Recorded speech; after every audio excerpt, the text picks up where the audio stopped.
Hello everyone, आप सभी का स्वागत है मेरे YouTube channel Sanjeev sir physics में। इस वीडियो में हम सब शुरू कर रहे हैं क्लास 11th के दूसरा चैप्टर यूनिट एंड मेजरमेंट के बारे में। तो चलिए शुरू करते हैं आज का वीडियो।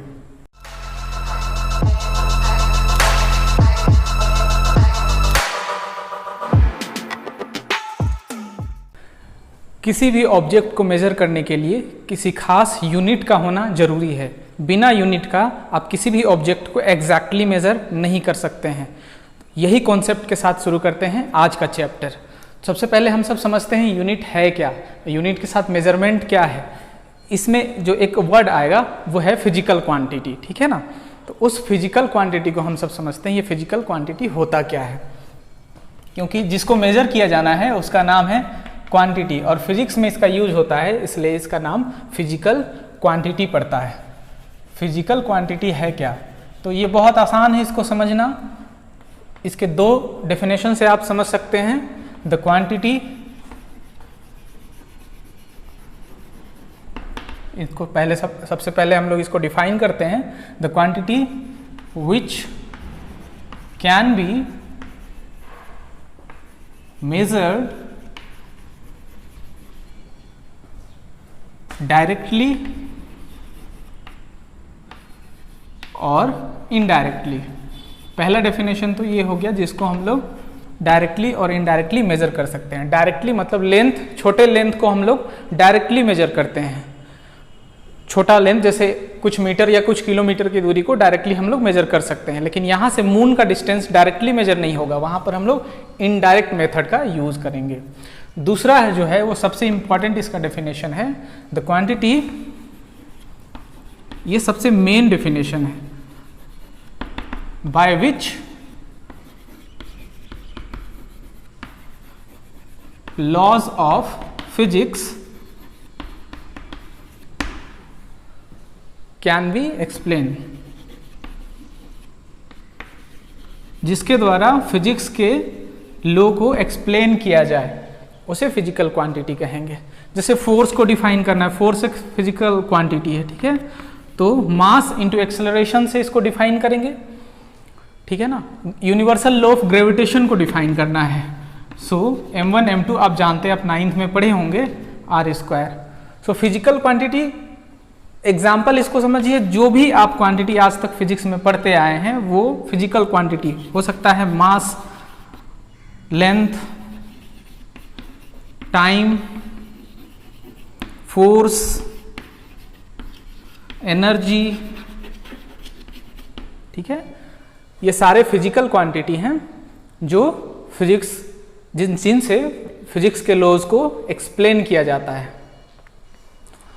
अब ये फिजिकल क्वांटिटी दो तरह से हो सकते हैं। अगर हम डायरेक्शन और मैग्नीट्यूड की बात करें तो या तो वेक्टर होंगे या तो स्केलर होंगे। वो अभी स्कोप से बाहर है, अभी इस चैप्टर में आपको ये नहीं पढ़ना है। अभी आपको पढ़ना है फिजिकल क्वांटिटी को रिप्रेजेंट कैसे किया जाता है। तो फिजिकल क्वांटिटी को एक सिंपल सा फॉर्मेट, मान लीजिए एक्स कोई फिजिकल क्वांटिटी है, तो उसको रिप्रेजेंट करने के लिए एक न्यूमेरिकल वैल्यू होगा और दूसरा उसका यूनिट होगा। एक्स कोई फिजिकल क्वांटिटी है, एन न्यूमेरिकल वैल्यू है, यू इसका यूनिट है। जैसे कि आपको फोर्स लिखना है तो आप लिखेंगे ना 5 न्यूटन, तो एफ फोर्स हो गया फिजिकल क्वांटिटी, एन हो गया आपका न्यूमेरिकल वैल्यू और यू हो गया यूनिट, फोर्स का यूनिट न्यूटन, ठीक है। तो इसमें भी आपको एक चीज जो याद रखना है,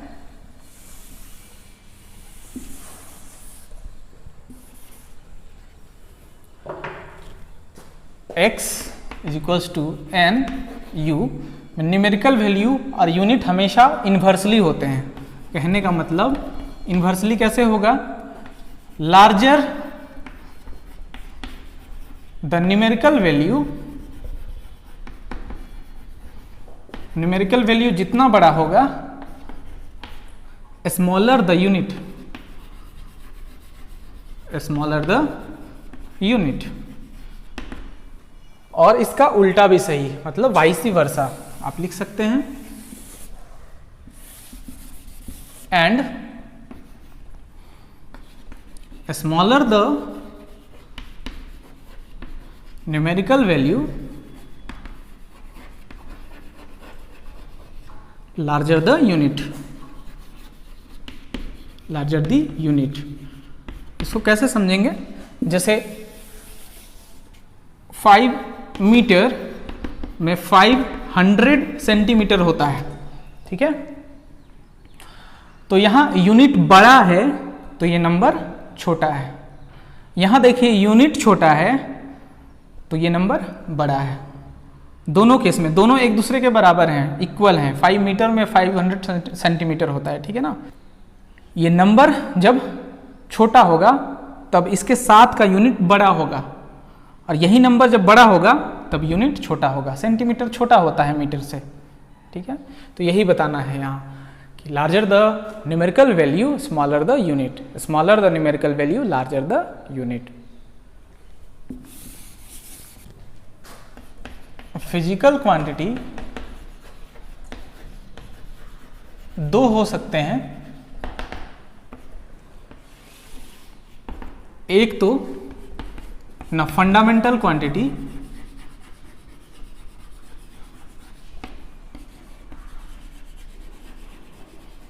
जो किसी पर डिपेंड नहीं होता है, उसको हम सब फिक्स मानते हैं, सबसे फंडामेंटल या बेस भी मानते हैं, इसे बेस क्वांटिटी भी कहा जाता है, बेस क्वांटिटी। और दूसरा होता है जो डिराइव्ड क्वांटिटी होता है। डिराइव्ड क्वांटिटी फंडामेंटल क्वांटिटी की हेल्प से, डेरिवेशन से निकाला जाता है।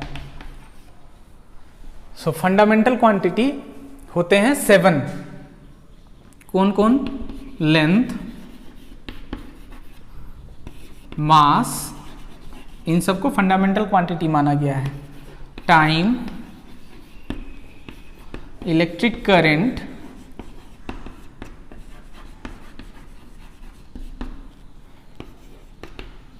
टेम्परेचर,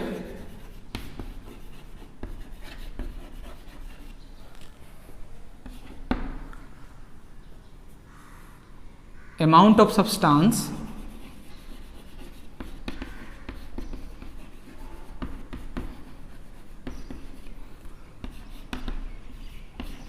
और लास्ट है ल्यूमिनस इंटेंसिटी।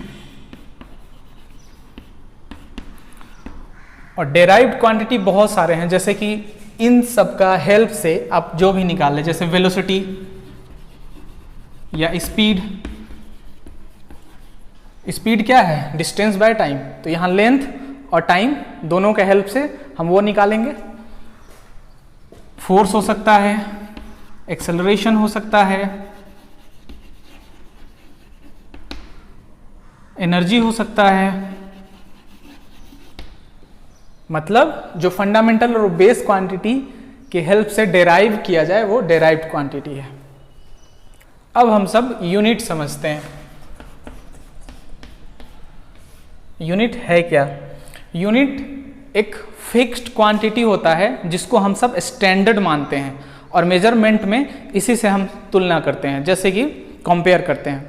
जैसे कि आपको मास मेजर करना है तो क्या करेंगे? एक साइड में फिक्स लेंगे जो स्टैंडर्ड है वेट बॉक्स से, और दूसरी ओर जिस ऑब्जेक्ट को मेजर करना है। तो मेजरमेंट में होता क्या है? The process of comparison, compare करते हैं हम लोग। तो यूनिट क्या है?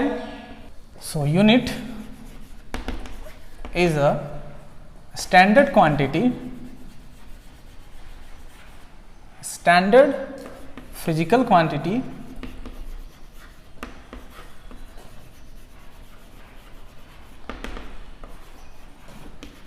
by which object is compared, जहां ऑब्जेक्ट को कंपेयर किया जाता है।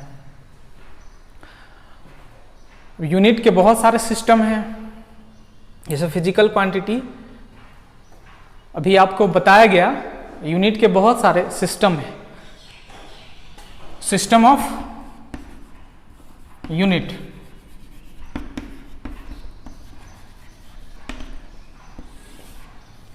कितने सारे सिस्टम हैं?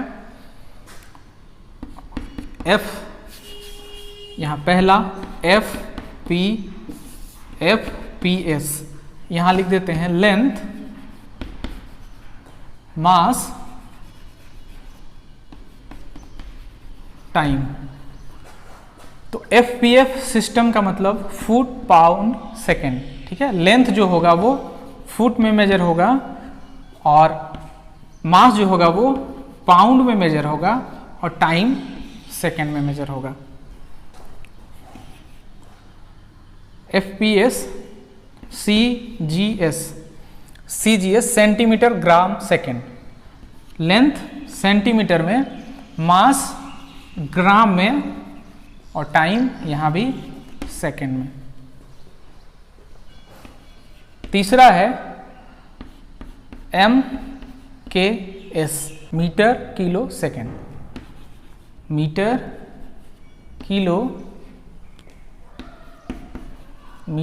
Kilo second. और SI यूनिट जो है सबसे लास्ट में आता है। SI यूनिट MKS का ही मॉडिफाइड फॉर्म है। इसमें भी मीटर किलो सेकेंड होता है, लेकिन कुछ इसमें और भी क्वांटिटी में मॉडिफिकेशन है।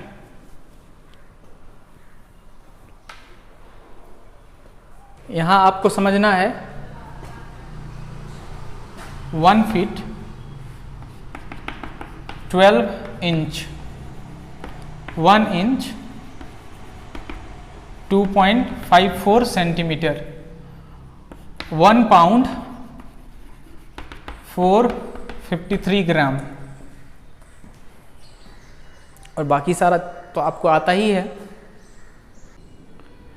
एक क्वेश्चन यहां पूछता है, what is the characteristic of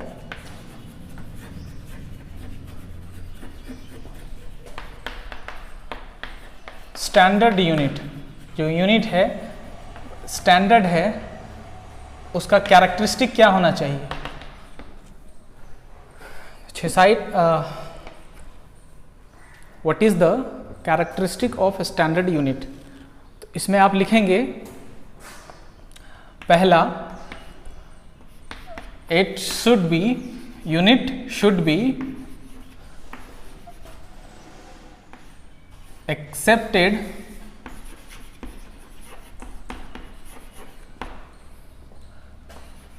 all over the world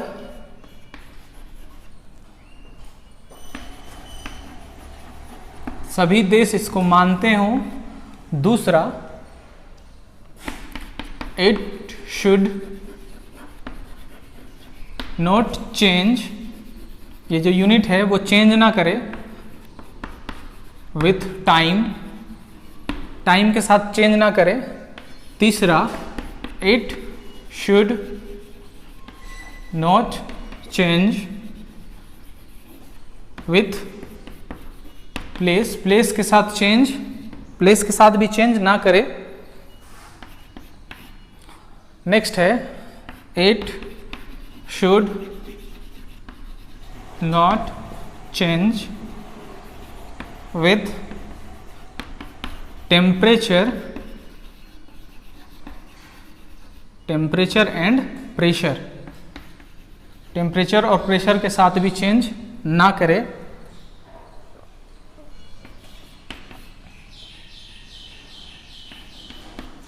it should be wide range, इसका रेंज ठीक हो।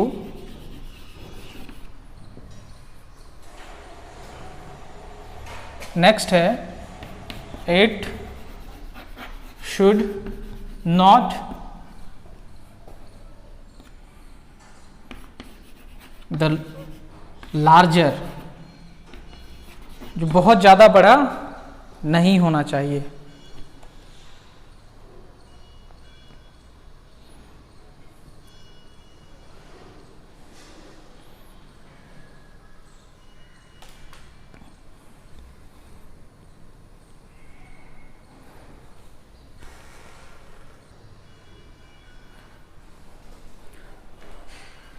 इन्हीं सब को ध्यान में रखकर SI यूनिट दिया गया था, जो ऑल ओवर वर्ल्ड में एक्सेप्टेड है।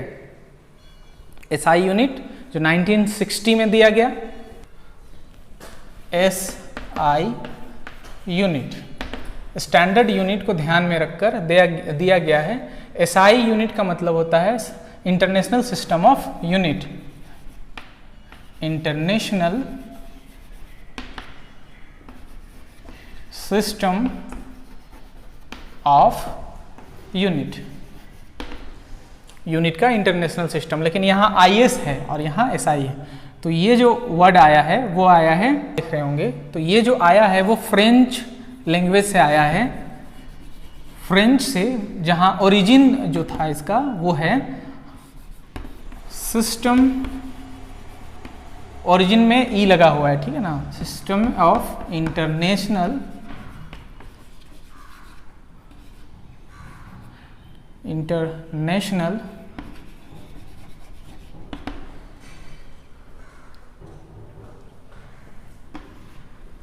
D units. ये ओरिजिन, उस पहला का एस दूसरा का आई, उसी से SI बना है, जिसका इंग्लिश ट्रांसलेट है इंटरनेशनल सिस्टम ऑफ यूनिट। ये आपको SI यूनिट जो दिया गया था 1960 में दिया गया था, इसे स्टैंडर्ड यूनिट कंसीडर किया जाता है और इसे ऑल ओवर वर्ल्ड में एक्सेप्ट किया जाता है। 1960 में general conference of weight and measure ने इसे दिया था,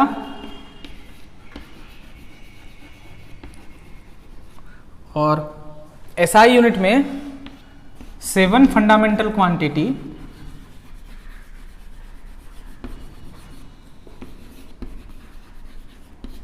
के साथ साथ 2 सप्लीमेंट्री क्वांटिटी भी दिया गया है।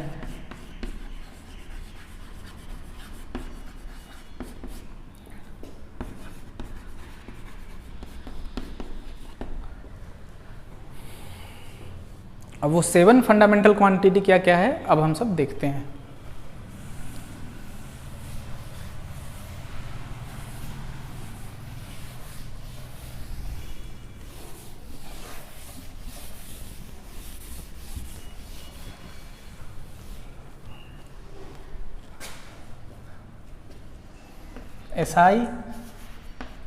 SI यूनिट में फंडामेंटल क्वांटिटी है,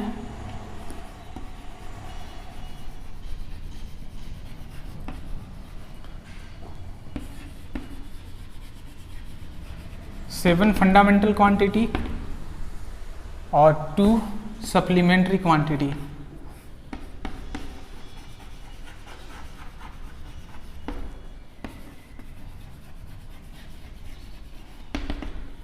सेवन फंडामेंटल क्वांटिटी अभी आपको थोड़ा देर पहले बताया गया है, फिर भी एक बार लिख दिया जा रहा है।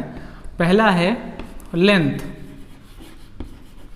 जिसको SI यूनिट में कैसे डिनोट किया जाएगा, लेंथ को मीटर स्मॉल m, ठीक है, metre small m।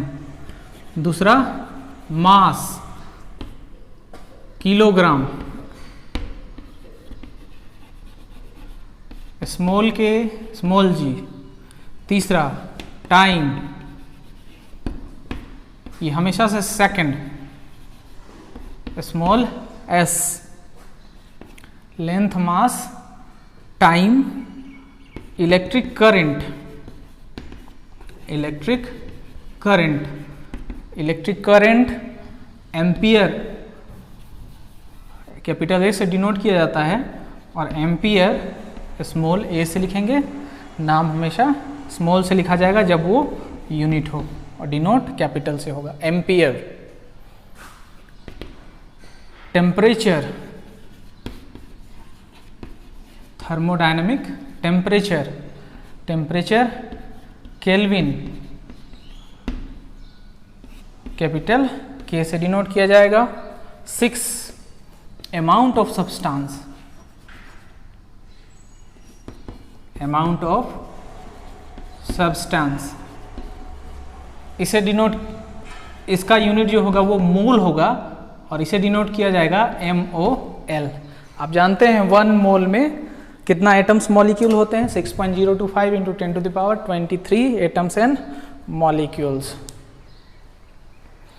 7 and last luminous intensity,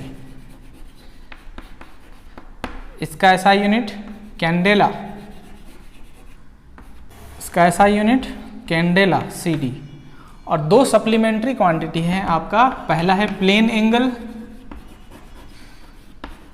इसे रेडियन से डिनोट, इसका मेजरमेंट जो होता है वो रेडियन में होता है, एंगल इन अ सर्कल, और डिनोट RAD, रेड, ठीक है। दूसरा है solid angle, angle through the sphere, sphere में जो एंगल होगा वो steradian, SR। So radian plane angle, radian RAD, rad, और सॉलिड एंगल SR से डिनोट होगा, स्मॉल s स्मॉल r। ये दो सप्लीमेंट्री क्वांटिटी है। सो ये हो गया SI यूनिट में classification, 7 fundamental quantity and 2 supplementary quantity. और फिजिकल क्वांटिटी भी यही हैं, फिजिकल क्वांटिटी पहले आपको बताया गया है।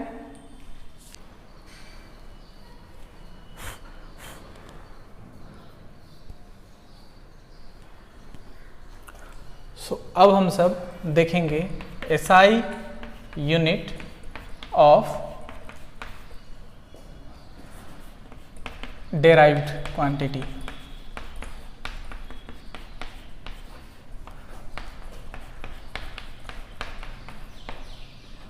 SI unit of derived quantity, क्योंकि हम सब अब देख चुके हैं फंडामेंटल क्वांटिटी के बारे में, अब हम सब देखेंगे डेराइव्ड क्वांटिटी के SI यूनिट के बारे में। सो इधर होगा डेराइव्ड क्वांटिटी,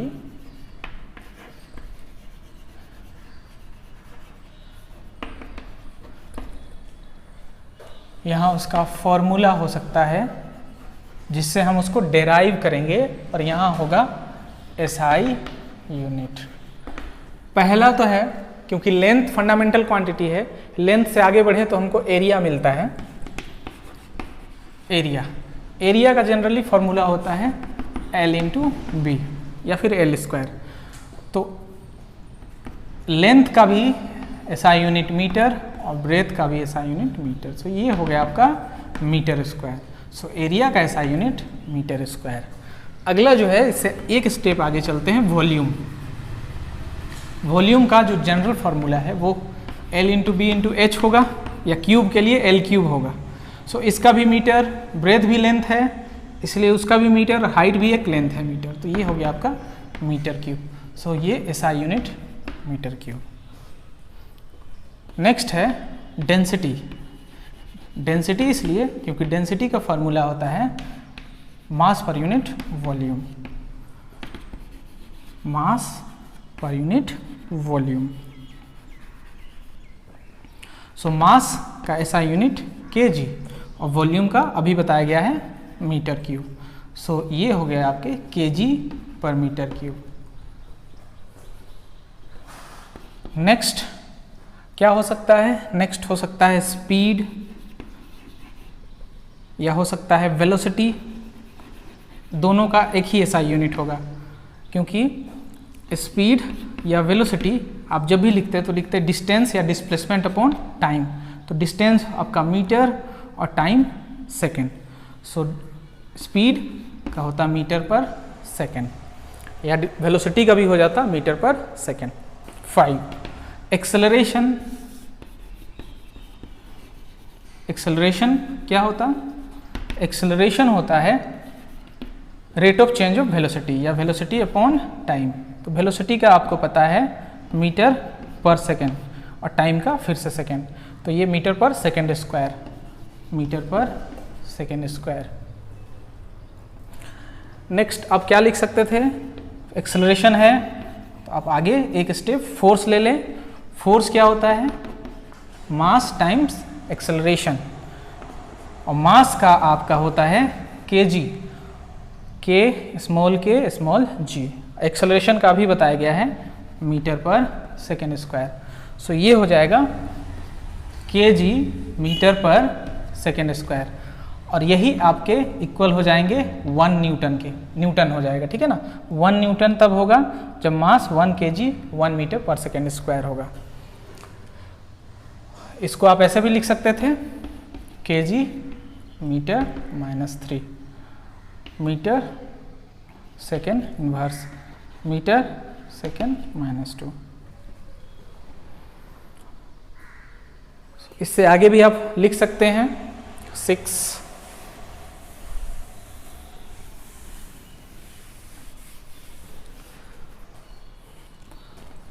7।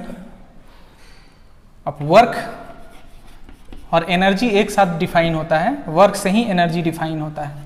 सो वर्क का फॉर्मूला है फोर्स टाइम्स डिस्प्लेसमेंट, ठीक है। फोर्स का आपको न्यूटन और टाइम का सेकेंड। पहला यूनिट तो हो गया न्यूटन सेकेंड। दूसरा, अगर इस फॉर्मेट में आपको देखना है 1 न्यूटन के बराबर ये लिखना है, तो आपको लिखना पड़ेगा न्यूटन के जगह में केजी मीटर पर सेकेंड स्क्वायर इंटू सेकेंड। तो ये सेकेंड कैंसिल हो जाएगा, आपका हो जाएगा केजी मीटर पर सेकेंड, और यही आपका हो जाता है जूल, ठीक है। ये आपका हो जाएगा 1 जूल 1 केजी पर मीटर पर सेकेंड।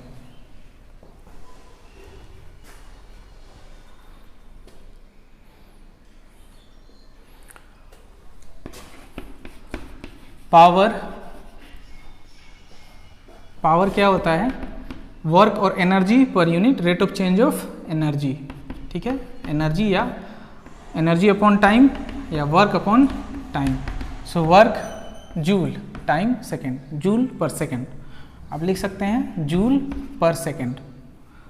और इस यूनिट में लिखा जाए, अगर जूल को ये लिखा जाए तो केजी मीटर पर सेकेंड, और ये सेकेंड, तो ये हो जाएगा आपका केजी मीटर पर सेकेंड स्क्वायर। सो आप इसको लिख सकते हैं केजी मीटर पर सेकेंड स्क्वायर। और भी बहुत सारे क्वांटिटी के आप एसआई यूनिट निकाल सकते हैं। आप एनसीईआरटी बुक, एनसीईआरटी के लास्ट में आपको बहुत सारे एसआई यूनिट दिए गए हैं, आप उसे देखें, उसे और सॉल्व करें।